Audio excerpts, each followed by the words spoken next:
Bienvenidos. Hoy vamos a sumergirnos en la obra de José Antonio Dávalos, a quien algunos conocen como José Antonio DC o Irreverentonio. Exacto. Tenemos varios textos suyos sobre la mesa, ¿verdad?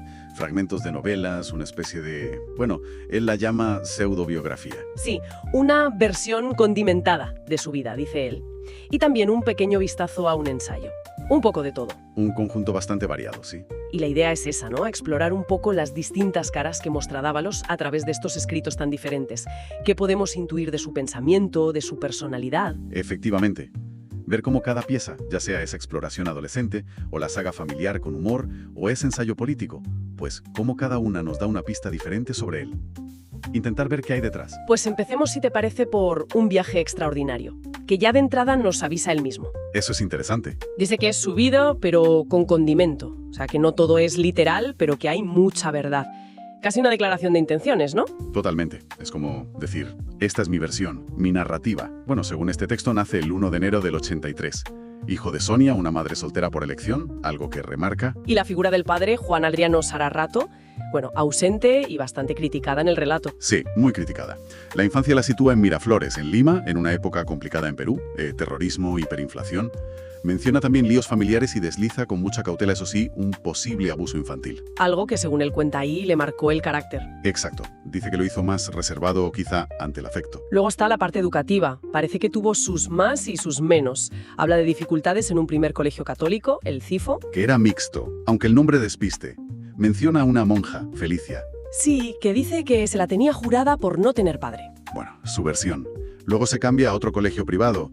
Ahí cuenta que tuvo roces sociales por venir de Miraflores, por llevar escolta un tiempo. Lo de la escolta porque su madre trabajó para un ministro, ¿o no? Eso dice.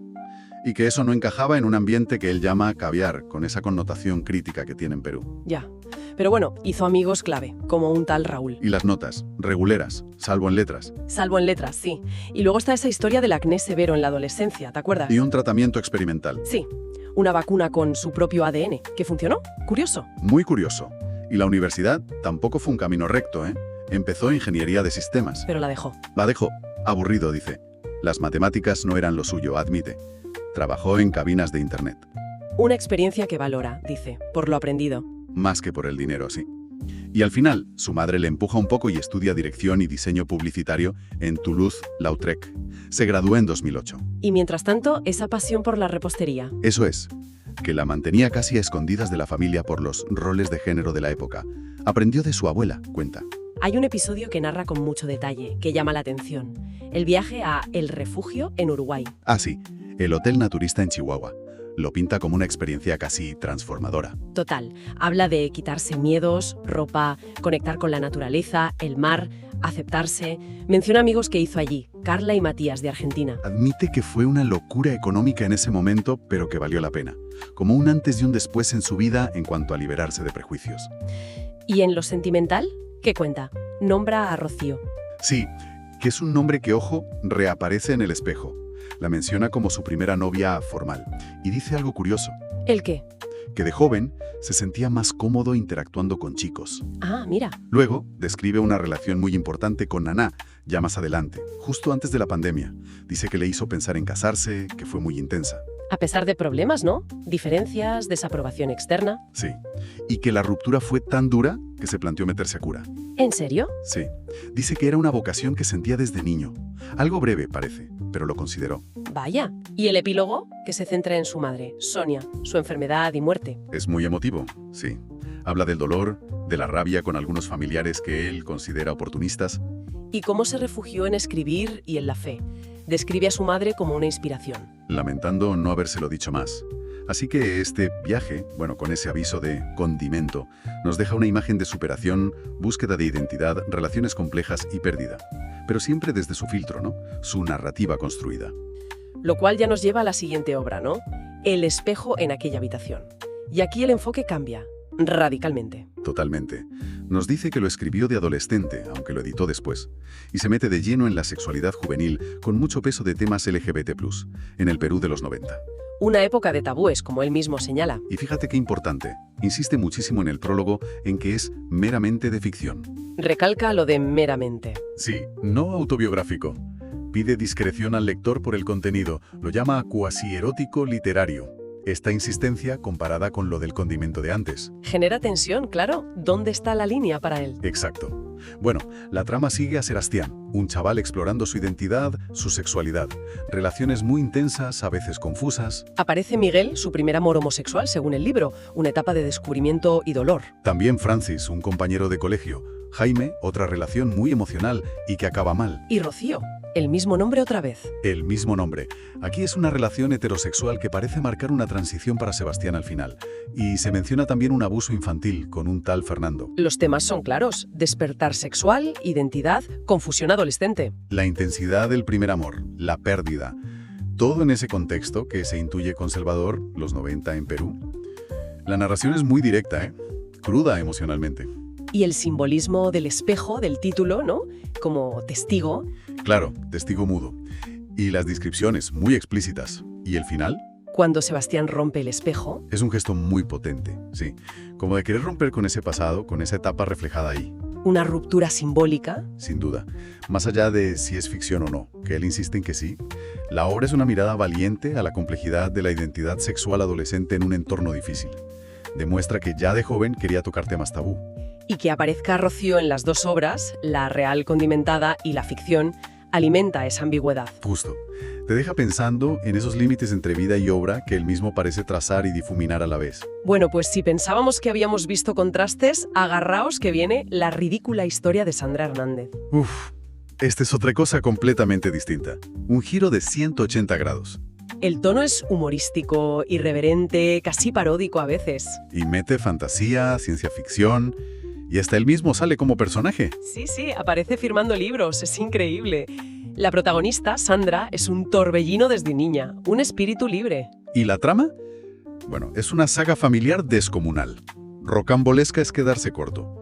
Abarca generaciones, mezcla géneros incomplejos. Y rompe la cuarta pared a menudo, ¿verdad? El narrador habla directamente con quien lee. Constantemente. Reconoce que es una historia inventada. Juega con eso.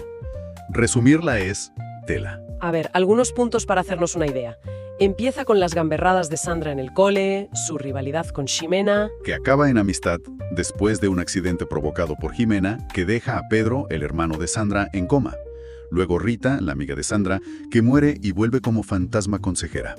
El lío de Pedro y Ximena, el embarazo secreto de ella, su muerte. La búsqueda de la hija, Sandrita, que la dieron en adopción a unos canadienses, los Brown, que son los malos recurrentes. La mudanza a Perú. Los problemas legales de Pedro, que lo acusan de todo, lo meten en la cárcel. Y se fuga. Una fuga espectacular. Luego crea a Socri, el gato robótico medio biológico. El gato. Y Sandra se casa con Miguel.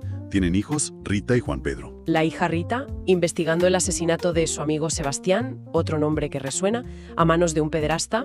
Y el hijo Juan Pedro, que se hace astronauta y se enamora de Sarah Brown, la hija de los secuestradores de Sandrita. Un lío tremendo. Y acaba con la vejez y muerte de Sandra. Agotador solo contarlo. Es un no parar. Pero lo curioso es que entre tanta locura y humor... Toca temas serios, sí. Acoso escolar, culpa, perdón, pérdida, justicia, familias disfuncionales. Pero siempre desde esa óptica irreverente. Y lo mezcla con ciencia ficción, fantasía y esa metanarración. Él mismo apareciendo, mencionando sus otros libros. Como El espejo. Hace referencias cruzadas. Es un universo propio que conecta sus obras de forma lúdica. Esta novela muestra una faceta completamente distinta. Una imaginación brutal, ¿no? Desbordante. Y una capacidad para manejar tramas y personajes complejos durante décadas. Y sobre todo, una libertad total para jugar con el tono y los géneros. Parece divertirse escribiéndola. Sí, como un ejercicio de pura diversión narrativa, aunque con sus puntitos de emoción y crítica social escondidos. Y llegamos al último texto. Bueno, al fragmento que tenemos de Las falacias de la ultraizquierda, que es muy poquito, Solo la página final. Cierto, así que de los argumentos del ensayo no podemos hablar. ¿Pero esa página final sí nos dice algo? Sí, algo podemos intuir. Hay una dedicatoria. Habla de vivir con dignidad, en libertad y sin disculpas. Y de defender las convicciones cuando nadie mira. Y el remate final. La frase. Viva la libertad, carajo, que es un lema muy reconocible hoy en día. Asociado a corrientes libertarias, ¿sí? Exacto. Sin entrar a valorar, y basándonos solo en esto, pues sugiere una faceta del autor más política o filosófica, una defensa muy vehemente de la libertad individual. frente a lo que él parece llamar ultraizquierda, según el título. Podría conectar con esa búsqueda de autenticidad y ese desafío a las normas que veíamos en otros textos, ¿no? Esa defensa de lo individual. Tiene sentido. Bueno, pues haciendo un poco de balance. Hemos visto a Dávalos como narrador de su propia vida condimentada, Como explorador de la intimidad y los tabúes juveniles. como creador de sagas familiares disparatadas y llenas de humor. Y hemos intuido esa posible faceta de polemista o pensador político, Son caras muy distintas. muy distintas. Cada libro es una experiencia diferente. Pasamos de la introspección cruda de El Espejo a la comedia loca de Sandra Hernández, de la reflexión personal de Un viaje a esa posible defensa ideológica del ensayo. Es muy versátil. Y a pesar de tanta diversidad, ¿ves alguna constante? ¿Algo que se repita? Quizás esa voluntad de meterse en temas complejos, ¿no? Identidad, familia, pérdida, culpa, libertad. Y siempre desde ángulos muy personales, a veces provocadores. Con una voz que cambia de registro, dramática, humorística, combativa. Sí, eso parece. Y nos deja con esa reflexión sobre la línea entre su vida y su ficción, ¿verdad? Totalmente. La tensión está ahí. Él mismo juega con ella. Aquí condimento, aquí mera ficción. Pero hay ecos, nombres que se repiten. Te hace preguntarte, como lector o lectora, hasta qué punto importa separar la verdad biográfica de la verdad que transmiten sus historias. Claro. ¿Dónde está el valor principal? ¿En intentar averiguar qué pasó de verdad o en lo que las historias provocan, en las ideas, en las emociones que generan? Es una buena pregunta para quien se acerque a su obra. Quizá la clave sea leerlo así, como la expresión de un pensamiento que se reivindica libre, complejo y sí, a menudo provocador. Un pensamiento que no parece rehuir la polémica ni la introspección, sea cual sea el género que utilice. Pues esperemos que esta exploración haya resultado interesante y que, bueno, anime a descubrir más a fondo el trabajo de José Antonio Dávalos.